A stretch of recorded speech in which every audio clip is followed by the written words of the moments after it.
So, one night before he went to sleep, I just asked Rinpoche, with a translator there. I said, I like Dorje Shugden, because I've been praying to him with Geshe-la for 2 years now. And I also like Rinpoche.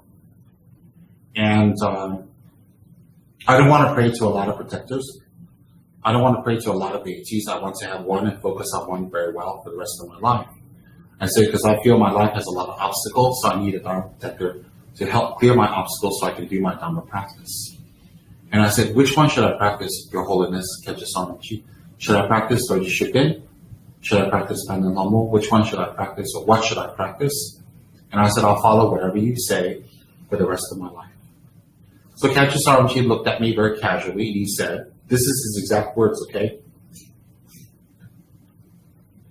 If you want, I will give you my protector.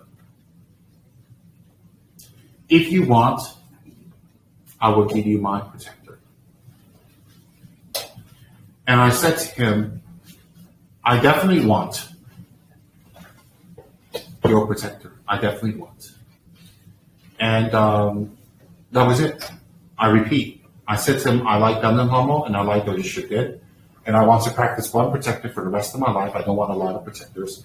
Which one should I practice? Can you do divination, or can you tell me? I believe Rinpoche was very clairvoyant, which he was. And Rinpoche said to me, if you want, I will give you my Dharma protector.